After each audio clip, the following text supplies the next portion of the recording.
Ok, aujourd'hui on va parler de ce qui j'imagine est le sujet préféré de tout le monde, l'accentuation. Hier j'ai parlé du mot français critique qui s'écrivait différemment selon son sens, mais j'ai complètement oublié de vérifier la prononciation. Donc comme on me l'a fait remarquer dans les commentaires, j'ai mal prononcé une des versions du mot. Et ça c'est parce que les deux mots critic et critique sont accentués différemment. Comme d'habitude, je vous conseille d'avoir vu l'épisode que j'ai fait sur l'accentuation en début d'année. Mais pour résumer, quand un mot en anglais a plus de 2 syllabes, il a au moins une syllabe accentuée avec un joli son de voyelle et une syllabe non accentuée avec un son plus court et plus atténué. Et donc, qu'est-ce que ça veut dire pour nos deux mots? Tout d'abord, nous avons critic. Ici, c'est la première syllabe qui est accentuée. Mais le problème ici, c'est que pour une fois, les deux sons de voyelle sont les mêmes. Le I en anglais va très souvent se prononcer avec le son court E.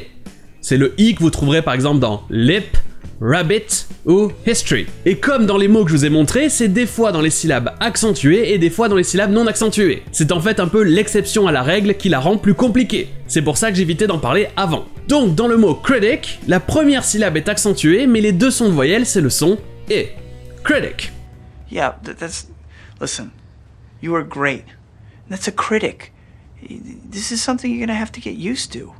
Mais par contre, ce ne sera pas le cas dans l'autre mot, critique. Ici, c'est la deuxième syllabe qui est accentuée. Teak. Et ça, ce que ça va faire, c'est que le son de voyelle est maintenant un son long.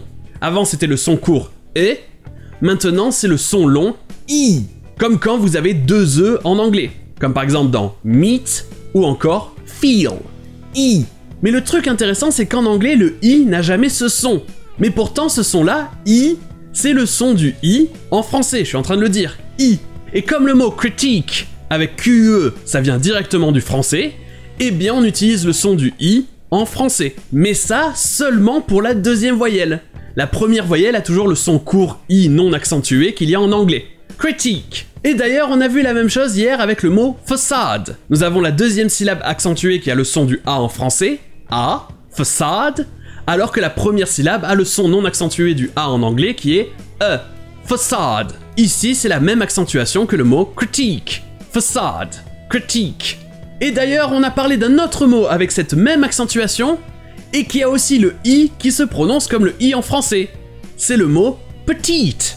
Encore une fois, deuxième syllabe accentuée avec le son du I en français. Petite, petite. So this petite son of a bitch took on the whole room bare knuckled. I watched in awe. Donc, pour résumer, une personne dont le métier c'est d'être critique. Ça se dira en anglais critic, avec la première syllabe accentuée et un C à la fin. Alors que cette personne, elle écrira une critique, mais ça sera la deuxième syllabe qui sera accentuée. Critique. Donc les deux à la suite, ça donne critic, critique. Et d'ailleurs, il se passe la même chose avec le mot technique, dont j'ai parlé aussi hier. Sauf qu'ici, c'est vraiment pris du français parce que ce sont deux sons de voyelles qui sont en général accentués. E et I. Technique. You will see no trickery. No trickery is employed. Merely a technique familiar to certain citizens of the Orient and various holy men of the Himalayas. Indeed, many of you may be familiar with this technique, but for those of you who aren't, do not be alarmed. Et sur ce, je vous dis à demain.